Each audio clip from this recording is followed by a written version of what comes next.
Yo tout le monde, deuxième épisode de notre première série de l'année sur FIFA 20. Trouver des teams low cost pour les grands championnats. Hier, premier épisode sur la Liga. Aujourd'hui, place à la Ligue 1. Et tout comme pour la vidéo d'hier, pour fêter la sortie de FIFA 20, je vous fais gagner un mois d'abonnement à l'EA Access à une personne qui laissera un commentaire en bas de cette vidéo. Premier poste qui va nous intéresser, le poste de gardien de but. Alors évidemment, Navas, Lopez, Ruffier, ça va être trop cher. On va devoir se rabattre sur des joueurs un petit peu moins cher. Comme précédemment, trois stats importantes: la stat de plongeon, la stat de réflexe, et enfin la stat de positionnement, sans oublier la taille du gardien. Ici, deux gardiens vont se dégager, c'est Benjamin Lecomte et Geronimo Rulli. On va quand même prendre avantage à Benjamin Lecomte, qui a un petit peu moins de plongeon, un petit peu moins de réflexe, mais qui a beaucoup plus de positionnement que Geronimo Rulli. Donc on va plutôt s'orienter vers Benjamin Lecomte, qui ne devrait pas coûter cher. Pour le poste de latéral, plusieurs critères importants: la vitesse, la défense, le physique et enfin les work rates, sans oublier l'endurance. Oyongo par exemple, avec 87 de vitesse, pourrait se démarquer, mais 66 en défense, c'est beaucoup trop light. On repère donc deux joueurs, Youssouf Koné et Marsal. Koné est plus rapide mais moins fort dans le secteur défensif que Marsal, et également le physique, puisque Marsal a 5 points de plus en défense et 3 de plus en physique. Mais à vous de voir après.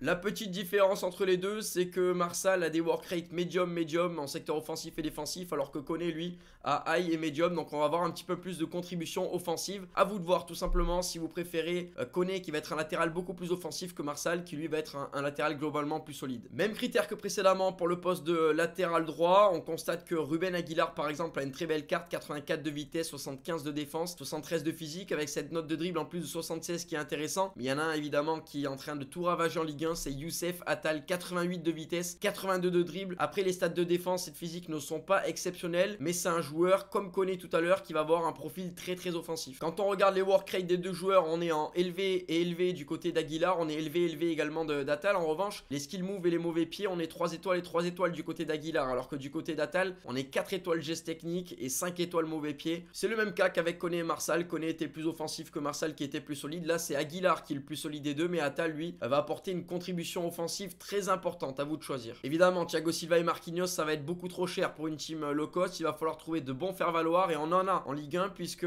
Jason Denayer et Abdou Diallo par exemple disposent de tous les critères requis pour faire de très bons défenseurs centraux à bas prix, c'est-à-dire la vitesse, le physique et la statistique défensive. Comme on le voit, Diallo 77 de vitesse, Denayer 75, c'est très bon. En stade de physique, c'est à peu près équilibré, hein, 78, 76, 79, 78. Les deux ont une très belle carte, mais on a un joueur qu'il faut pas oublier, c'est le défenseur du TFC, le défenseur toulousain Gen Shoji, le japonais. 80 de vitesse, 75 de défense et 77 de physique. C'est une très bonne carte. Alors si on veut vraiment jouer avec un défenseur central rapide, Gen Shoji peut être véritablement intéressant. Alors quand on compare les cartes après de ces défenseurs centraux, on se rend compte que Diallo fait 1m86, Denayer 1m84 et enfin Shoji 1m82. C'est un petit peu light pour Shoji 1m82, c'est son plus gros défaut, mais pour un turnover, les trois défenseurs pour une team low cost vont être très utiles. Après, vous pouvez faire une charnière Shoji Denayer, une charnière Shoji Diallo et Diallo Denayer tout simplement. À présent, le gros chantier de cette équipe avec le milieu de terrain, puisque vous le savez, j'ai tendance à vouloir jouer avec 3 milieux de terrain, un milieu défensif central et 2 milieux centraux. Pour cela, il va falloir trouver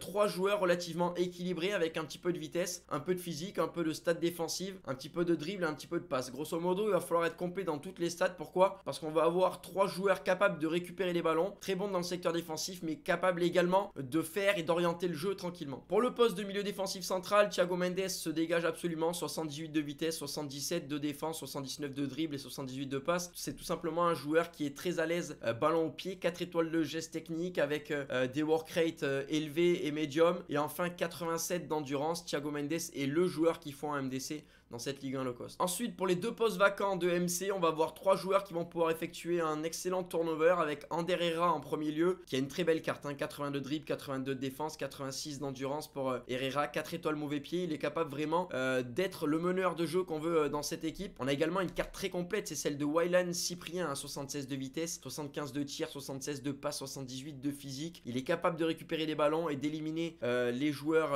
adverses. Waylan Cyprien, c'est vraiment un milieu de terrain tout simplement low cost typique, 77 de général, ça va pas coûter cher et ça va être un des hommes à tout faire de cette équipe. Et enfin, dans la rotation, on va avoir un Morgan Sanson qui, comme vous le voyez à l'écran, a des stats très équilibrés. En plus de ça, ça, 4 étoiles geste technique, 4 étoiles mauvais pied et n'a pas une seule note en dessous des 70. Le poste d'ailier gauche pour notre 4-3-3 va se jouer entre deux joueurs, Henry Onyekuru et Jonathan Bamba. Alors quand on compare les deux joueurs, c'est vrai qu'Onyekuru est légèrement plus rapide avec un point supplémentaire par rapport à Bamba, mais en revanche 56 en physique, c'est vraiment très faible pour un ailier. C'est vrai que Bamba semble un petit peu plus solide sur les jambes. Néanmoins, Onyekuru a 75 d'endurance alors que Bamba lui n'a que 73 et Onyekuru a 4 étoiles geste technique et 4 étoiles mauvais pied alors que Bamba, comme vous le voyez, lui n'a que 3 étoiles mauvais pied. On va titulariser Onyekuru qui franchement a une très belle carte et on le fera sortir à la place de Bamba aux alentours de la 70e minute pour apporter un souffle nouveau un petit peu à cette équipe. Pour le poste d'ailier droit, même combat, deux joueurs qui vont se démarquer, Gelson Martins et Keita Baldé, puisque Angel Di Maria et Florian Thauvin seront a priori à un prix trop élevé pour une équipe low cost. Alors c'est vrai que Gelson Martins, 95 de vitesse, 86 de dribble, c'est quand même pas mal, c'est un petit peu mieux que Keita Baldé, 91 de vitesse et 83 en dribble. En revanche, Baldé va être un petit peu plus physique sur le terrain. Enfin, le dernier joueur de notre équipe, le buteur. Alors pour un buteur, on va faire attention à la statistique de vitesse, à la statistique de frappe, la capacité à faire des gestes techniques, un petit peu de physique évidemment et surtout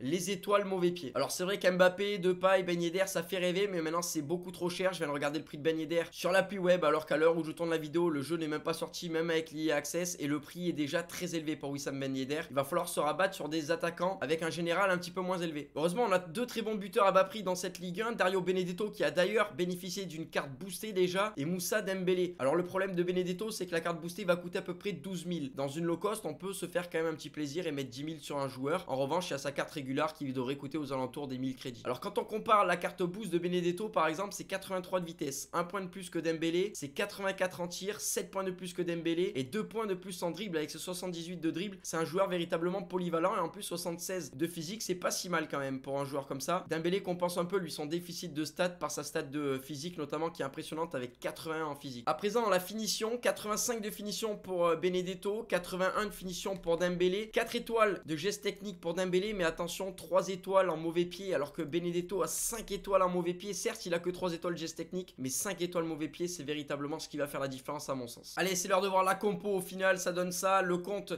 dans les cages, une charnière avec Diallo et Shoji, avec Denayer en turnover, Atal Koné sur les côtés, puisque vu qu'on a un milieu très dense et très défensif, on peut se permettre d'avoir des latéraux très offensifs. Si vous voulez plus d'équilibre au niveau de la défense, vous mettez Marsal et Aguilar. Le milieu à 3, Herrera, Mendes, Cyprien, Sanson sur le banc, et enfin l'attaque à 3 avec Gelson Martins, Henry Onyekuru et Pipa Benedetto. Voilà pour la compo que je vous propose. Sur le banc donc Rouli, Marsal, Denayer, Aguilar, Sanson, Bamba et Dembélé. Aucun de ces joueurs a priori ne devrait coûter très cher, hormis, mais vous pouvez toujours prendre le Benedetto régular, voire Moussa Dembélé en tant que titulaire. Allez, c'est la fin de cette vidéo. N'oublie pas qu'il y aura un EA Access qui sera à gagner pour les personnes qui vont laisser un commentaire dans cette vidéo. Tirage au sort demain dans la journée. Mais entre temps, si t'as kiffé cette vidéo, abonne-toi et laisse un like. On se retrouve très bientôt pour une nouvelle vidéo FIFA 20. Bye bye.